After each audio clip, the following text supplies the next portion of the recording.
Hi friends, आज हम देखेंगे सल्तनत काल पार्ट 6। ऑलरेडी हम 5 पार्ट इसके डिस्कस कर चुके हैं। आज हम पार्ट 6 में देखेंगे अलाउद्दीन खिलजी के बारे में इम्पॉर्टेंट क्वेश्चंस। तो चलिए शुरू करते हैं। देखिए, पहले क्वेश्चन में क्या कहा गया है। दिल्ली सल्तनत के किस शासक ने सिकंदर ए सानी की उपाधि धारण की थी। दिल्ली सल्तनत के किस शासक ने सिकंदर ए सानी की उपाधि धारण की थी, तो कौन था? अलाउद्दीन खिलजी। कौन था? अलाउद्दीन खिलजी। इसका ऑप्शन कौन सा हो जाएगा? बी। आगे हम बात करेंगे, अलाउद्दीन खिलजी ने विश्व विजय एवं नवीन धर्म स्थापित करने का विचार किसके कहने पर त्याग दिया था? तो किसके कहने पर त्याग दिया था? अलाउल मुल्क। इसका ऑप्शन कौन सा हो जाएगा? जाके बी, अलाउल मुल्क। देखिए, जैसे प्राचीन काल में एक हमारा सिकंदर था जो कि पूरे विश्व पर विजय हासिल करना चाहता था, ठीक उसी प्रकार से अलाउद्दीन भी पूरे विश्व पर विजय हासिल करना चाहता था। तो विश्व विजय और उसी के साथ में एक नवीन धर्म भी स्थापित करना चाहता था ना, अर्थात ये जो अभी तक जो धर्म चल रहे थे, बौद्ध धर्म, जैन धर्म, हिंदू धर्म, मुस्लिम धर्म, या कह सकते हैं इस्लाम धर्म, जितने भी चल रहे थे धर्म, उन सभी को ये ज़्यादा नहीं मानता था। ये अपनी ओर से एक नया धर्म स्थापित करना चाहता था और विश्व विजय यानी कि पूरे विश्व को जीतना चाहता था। तो ये जो पूरा विचार था, ये किसके कहने पर इसने त्याग दिया था? अलाउल मुल्क के कहने पर। ये एग्जाम में क्वेश्चन पूछा जा चुका है। तो अलाउल मुल्क के कहने पर इसने विचार त्याग दिया था। आगे देखते हैं क्या कहा गया है। दिल्ली सल्तनत के किस शासक को द्वितीय सिकंदर के नाम से जाना जाता है? तो किसको जाना जाता है? अलाउद्दीन खिलजी को। ऑलरेडी हम इसके बारे में आपको अभी भी जस्ट बता चुके हैं कि ये पूरे विश्व को विजय करना चाहता था। जैसे एक पहले सिकंदर आया था, वो भी पूरे विश्व को जीतना चाहता था, ठीक उसी प्रकार से ये भी पूरे विश्व को जीतना चाहता था। इसीलिए इसको द्वितीय सिकंदर के नाम से भी जाना जाता है। किसे? अलाउद्दीन खिलजी को। आगे हम देखेंगे, दिल्ली सल्तनत के किस शासक ने सिक्कों पर तारीख की लिखने की प्रथा आरंभ की थी? तो सिक्कों पर तारीख लिखने की प्रथा किसने आरंभ की थी? अलाउद्दीन खिलजी ने। तो किसने आरंभ की थी? अलाउद्दीन खिलजी ने। देखिए, नॉर्मली हम जो सिक्के देखते हैं, पहले जो सिक्के बनते थे वो एकदम नॉर्मल रहते थे, उस पर कोई भी डेट नहीं रहती थी कि ये सिक्का कब का बना हुआ या कब का नहीं बना हुआ। लेकिन अलाउद्दीन खिलजी ने आते हुए क्या किया जाके कि जब इसने सिक्के बनाए तो इसने सिक्कों पर तारीख भी लिखी। जैसे नॉर्मली अभी हम सिक्के देखते हैं तो उन पर डेट पड़ी रहती है कि 1999, 1997, 2003, 2005, कि वो सिक्का कब बना है। तो ठीक इसी प्रकार से इसने क्या किया कि सिक्कों पर तारीख लिखने की प्रथा प्रारंभ की, अलाउद्दीन खिलजी ने। आगे देखेंगे, दिल्ली सल्तनत के किस शासक ने मद्य निषेध, जुआ खेलने एवं भांग खाने पर प्रतिबंध लगा दिया था? मद्य निषेध यानी कि मदिरा पान करना, वही दारू वगैरह पीने। मद्य निषेध था, जुआ खेलने एवं भांग खाने पर प्रतिबंध लगा दिया था। तो किसने ये सब काम किया था? अलाउद्दीन खिलजी ने। तो इसका ऑप्शन कौन सा हो जाएगा? जाके ऑप्शन नंबर बी। आगे हम बात करेंगे, अलाउद्दीन खिलजी ने सर्वप्रथम अपना विजय अभियान कहाँ पर चलाया था? तो अलाउद्दीन खिलजी जब ये देखिए, अलाउद्दीन खिलजी की अगर हम बात करेंगे, जाके देखिए, सबसे पहले खिलजी वंश के बारे में थोड़ा और इसके लास्ट पार्ट में जो हमने डिस्कस किया था, थोड़ा रिवीजन करते हैं 2-3 लाइन में। सबसे पहले देखिए, 1200, यहाँ पर हम बात करेंगे जाके 1290 से लेके 1320 तक हमारा कौन सा चलता है? खिलजी वंश चलता है। 1290 से 1320 तक पूरे 30 साल, कितने टोटल मिला के? पूरे 30 साल क्या चलता है? खिलजी वंश चलता है। उनमें से 1290 से लेके, अब यहाँ पर हम बात करेंगे जाके 1290 से लेके 1296 तक जलालुद्दीन खिलजी रहा। जाके कौन रहा? जलालुद्दीन खिलजी। लेकिन 1296 में अलाउद्दीन खिलजी बना जाके। अब 1296 में अलाउद्दीन खिलजी जब गद्दी पर बैठा जाके जलालुद्दीन फिरोज की खिलजी की हत्या करके, तो इसने सर्वप्रथम अपना जस्ट अगले 2 साल बाद यानी कि 1298 में, कब? 1298 में इसने सर्वप्रथम जो अपना अभियान चलाया था वो कहाँ पर चलाया था? गुजरात में चलाया था। एक विजय अभियान कि हमको जीतना है, क्योंकि ये पूरे विश्व को जीतना चाहता था। तो ये जितने भी इसको आसपास अपने यानी कि ये जीतता चला रहा था, इसके आसपास जितने भी राज्य आ रहे थे ये सभी को जीतता हुआ जा रहा था। तो इसने सबसे पहला जो अपने अभियान, विजय अभियान चलाया था, वो गुजरात में चलाया था। क्लियर? और कब? 1298 में सबसे पहले इसने अपना विजय अभियान चलाया। नेक्स्ट क्वेश्चन की तरफ बात करेंगे, अलाउद्दीन खिलजी ने अपना पहला गुजरात अभियान कब चलाया था? तो 1298 में। इसका ऑलरेडी हम बता चुके, 1298 में, ऑप्शन सी। आगे हम बात करेंगे जाके, अलाउद्दीन खिलजी द्वारा गुजरात अभियान के दौरान गुजरात का शासक कौन था? देखिए, जब इसने अपना सबसे पहला अभियान चलाया था गुजरात पर, तो वहाँ पर जो गुजरात का शासक था, अर्थात वहाँ पर जो गुजरात का राजा था, वो कौन था? कर्णदेव थे। कौन थे? कर्णदेव थे। इसका ऑप्शन कौन सा हो जाएगा? जाके ऑप्शन नंबर बी सही हो जाएगा। कौन थे? कर्णदेव थे। आगे हम बात करेंगे दिल्ली सल्तनत के किस शासक ने एक हिंदू महिला से शादी की थी। ध्यान देना जाके, दिल्ली सल्तनत के किस शासक ने एक हिंदू महिला से शादी की। अभी तक जितने भी दिल्ली सल्तनत के शासक हुए थे वो अपने कहीं ना कहीं एक मुस्लिम महिला से ही, यानी कि स्वाभाविक बात है अपने ही धर्म में अपने लोगों से शादी करना, लेकिन इसने पहली बार क्या किया था, एक हिंदू महिला से शादी की थी। किसने? अलाउद्दीन खिलजी ने। किसने? अलाउद्दीन खिलजी ने। और ये हिंदू महिला थी कौन? ये जो गुजरात विजय के दौरान जो राजा कर्णदेव थे, गुजरात विजय के दौरान राजा कर्णदेव उनकी पत्नी थी, उनकी पत्नी थी। उसी से क्या किया इसने, अलाउद्दीन खिलजी ने शादी की थी। आगे हम बात करेंगे, अलाउद्दीन खिलजी ने मलिक काफूर को किस अभियान के दौरान खरीदा था। मलिक काफूर, देखिए इसी इतिहास में इसका एक बहुत ही ज़्यादा नाम आता है, मलिक काफूर, जो कि अलाउद्दीन खिलजी का सेनापति था। कौन था? सेना का, यानी कि मालिक, सेनापति था अलाउद्दीन खिलजी। और अलाउद्दीन खिलजी ने इसे गुजरात अभियान के दौरान, अर्थात इसने जो अपना पहला अभियान किया था गुजरात अभियान में ही इसने मलिक काफूर को खरीदा था। और वो भी कितने में? 1000 दीनार में। 1000 दीनार में।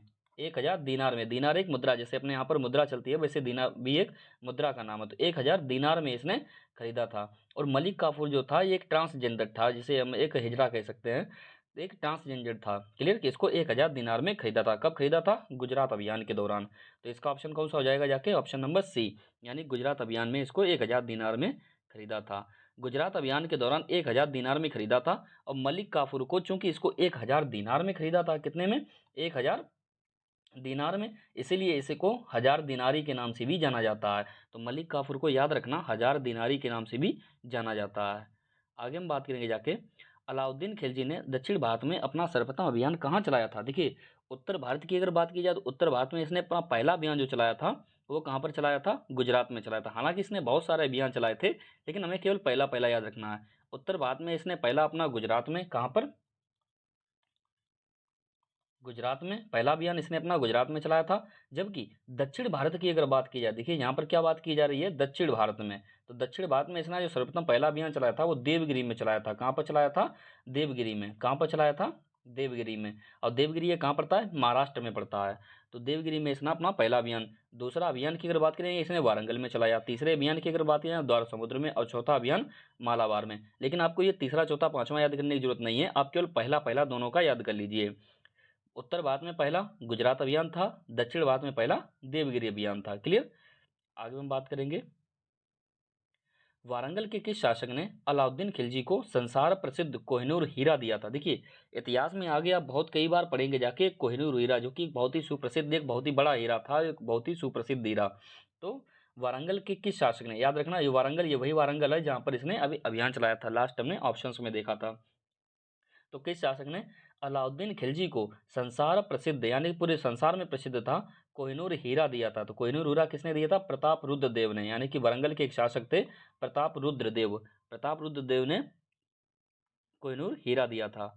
आगे हम बात करेंगे, अलाउद्दीन खिलजी के समय मेवाड़ का शासक कौन था। तो अलाउद्दीन खिलजी के समय मेवाड़ का शासक कौन था, जो कि मेवाड़ गुजरात में हिस्सा पड़ता है। मेवाड़ का शासक कौन था? तो राणा रतन सिंह। कौन थे अलाउद्दीन खिलजी के समय? कौन थे? राणा रतन सिंह। इसके बारे में आप देख भी सकते हैं कि मूवी बनी हुई है पद्मावत। कौन सी मूवी है? पद्मावत, जिसमें आप देख सकते हैं कि किस प्रकार अलाउद्दीन खिलजी ने मेवाड़ पर आक्रमण किया था। क्यों आक्रमण किया था? क्योंकि राणा रतन सिंह की जो पत्नी थी उनको ये, यानी कि अपने कब्जे में करना चाहता था, या कह सकते हैं अपनाना चाहता था। तो जिसकी वजह से इसने मेवाड़ पर आक्रमण कर दिया था। नेक्स्ट क्वेश्चन की अगर हम बात करेंगे जाके, अलाउद्दीन खिलजी ने अपनी राजधानी कहाँ बनाई थी। तो अलाउद्दीन खिलजी ने जो अपनी राजधानी बनाई थी वो कहाँ पर बनाई थी? सीरी में बनाई थी। कहाँ पर बनाई थी? सीरी में। याद रखना, ये क्वेश्चन थोड़ा इंपॉर्टेंट है। सीरी में बनाई थी। आगे हम बात करेंगे जाके, अलाउद्दीन खिलजी द्वारा स्थापित निम्नलिखित में से कौन सा विभाग आर्थिक मामलों से संबंधित था। देखिए, किसी भी राजा के लिए सबसे जरूरी जो चीज़ रहती है वो धन रहता है, आर्थिक मामले, है ना। तो आर्थिक मामलों से संबंधित एक विभाग बनाया था इसने। तो कौन सा था? आर्थिक मामलों से संबंधित कौन सा विभाग था? दीवाने रियासत। कौन सा था? दीवाने रियासत। अर्थात इसका ऑप्शन नंबर कौन सा हो जाएगा? ऑप्शन नंबर बी सही हो जाएगा। आर्थिक मामलों से संबंधित कौन था? दीवाने रियासत। यानी कि इतनी बड़ी जो रियासत खड़ी है, रियासत है, ऐसे आप याद रख सकते हैं, इतनी बड़ी रियासत है। आगे हम बात करेंगे जाके, अलाउद्दीन खिलजी के दौरान पुलिस विभाग का प्रमुख कौन था? देखिए, नॉर्मली जब कोई बहुत ही बड़ा प्रमुख होता है तो स्वाभाविक बात है वो राजा ही होता है। लेकिन इस प्रकार के पुलिस विभाग जो था उसका जो प्रमुख था वो कौन था? कोतवाल था, है ना? उसका कौन था प्रमुख? कोतवाल था। जैसे कि नॉर्मली आज भी हम थाने को कोतवाली वगैरह भी बोल देते हैं हम। तो इसके दौरान पुलिस विभाग का प्रमुख कौन था? कोतवाल था। आगे हम बात करेंगे जाके, दिल्ली सल्तनत में किस शासक ने सर्वप्रथम डाक व्यवस्था की शुरुआत की थी? डाक व्यवस्था यानी कि आजकल जो आप पोस्ट ऑफिस वगैरह देखते हैं या फिर कह सकते हैं एक जगह से दूसरी जगह पर जो लेटर पहुंचाए जाते थे पुराने समय में, तो उस समय कोई एंड्रॉयड मोबाइल तो थे नहीं। तो उस समय जो एक जगह से दूसरी जगह पर जो संदेश लोगों के पहुंचाए जाते थे वो उसी को हम डाक व्यवस्था किसने शुरुआत की थी? तो किसने शुरुआत की थी? याद रखना, क्वेश्चन का सभी क्वेश्चन इंपॉर्टेंट हैं। तो इसका कौन सा हो जाएगा? अलाउद्दीन खिलजी ने एक डाक व्यवस्था की भी शुरुआत की थी। आगे हम बात करेंगे, दिल्ली सल्तनत के किस शासक ने स्थायी सेना, दाग एवं हुलिया पद्धति तथा सैनिकों को नगद वेतन देने की शुरुआत की? देखिए, इस एक क्वेश्चन में ही इस एक क्वेश्चन में ही दो तीन सवाल आए, इस एक क्वेश्चन में ही, और अलग अलग करके पूछे जाते हैं। देखिए, पहला क्वेश्चन क्या कहा गया है? एक तो स्थायी सेना, यानी कि अभी तक जो सभी सेनाएं जो हुआ करती थी सभी शासकों के समय में, वो सेना रखते थे नहीं रखते थे, इधर उधर ले जाते थे, थोड़ी कभी कम कर दी कभी ज़्यादा कर दी, कभी अपनी आर्थिक मामलों के अनुसार कभी सेना को बढ़ा दिया कभी कम कर दिया। लेकिन इसने ऐसा नहीं किया, इसने अपनी सेना को स्थायी रखा। दूसरा इसने क्या काम किया जाके, कि दाग एवं हुलिया पद्धति, दाग एवं दाग एवं हुलिया पद्धति मतलब दाग लगा देता था उस पर, एक हुलिया उसका बना देता। जैसे इसके समय के इसके जो सेना के जो घोड़े थे ना, एक विशेष प्रकार के घोड़े थे यानी कि अच्छे घोड़े, उन पर ये क्या करता था, एक मोहर मरवा देता था, एक दाग, ताकि उन घोड़ों की यानी कि चोरी वगैरह ना हो, या फिर कोई कह सकते हैं कि सेना का कोई व्यक्ति घोड़ों को इधर उधर बाजार में ना बेच दे। तो इसलिए उन घोड़ों पर दाग लगा दिया जाता था कि ये सेना का घोड़ा है, इसे आप नहीं खरीद सकते या नहीं ले सकते। तीसरी चीज क्या थी इसके समय में, कि इसने सैनिकों को नगद वेतन देने की प्रथा प्रारंभ की। सैनिकों को नगद वेतन, देखिए लास्ट लेक्चर्स में हमने एक बार और पढ़ा था कि बलबन ने भी सैनिकों को नगद वेतन दिया था, लेकिन उसने वेतन तो दिया था लेकिन उतना ज़्यादा इंपॉर्टेंस नहीं दिया था। उसने थोड़ा बहुत नगद वेतन दिया और उसके बाद में उसने साइड में कर दिया कि चलो जैसा भी चल रहा है चलने दो। लेकिन इसने एक प्रॉपर तरीके से सैनिकों को नगद वेतन देने की प्रथा प्रारंभ की थी, एक प्रॉपर तरीके से। तो जब भी आपसे अगर कोई भी पूछा जाए कि सैनिकों को नगद वेतन देने की प्रथा किसने प्रारंभ की थी, तो ये जो तीनों काम किए थे ये अलाउद्दीन खिलजी ने किए थे। किसने किए थे? अलाउद्दीन खिलजी ने। और इसके टाइम पे आप करप्शन की अगर बात करेंगे जाके, तो करप्शन सबसे कम था, कह सकते हैं एक ना के बराबर इसके टाइम पे करप्शन था, बिल्कुल भी जरा सा भी करप्शन नहीं था। आगे हम बात करेंगे, दिल्ली सल्तनत के किस शासक ने बाजार नियंत्रण पद्धति प्रारंभ की थी? तो देखिए, दिल्ली सल्तनत के शासक ने बाजार नियंत्रण पद्धति की अगर हम बात करेंगे जाके, बाजार नियंत्रण पद्धति, ये बाजार नियंत्रण पद्धति किस प्रकार से, देखिए मार्केट में इसका इतना ज़्यादा खौफ था कि कोई भी भूल के भी कम ज़्यादा यानी कि सामान नहीं देता था, बिल्कुल भी। ज़्यादा दे दो दे अलग बात है, लेकिन कम तो भूल के भी।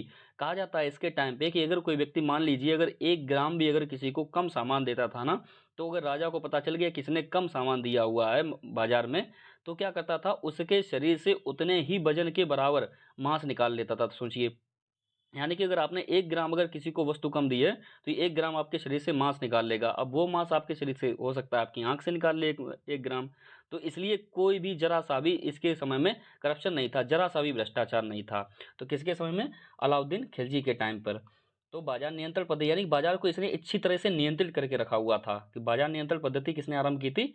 अलाउद्दीन खिलजी ने। आगे हम बात करें जाके लास्ट क्वेश्चन की, अब देखिए क्या कहा गया है, दिल्ली सल्तनत के किस शासक ने भूमि की माप करवाई थी?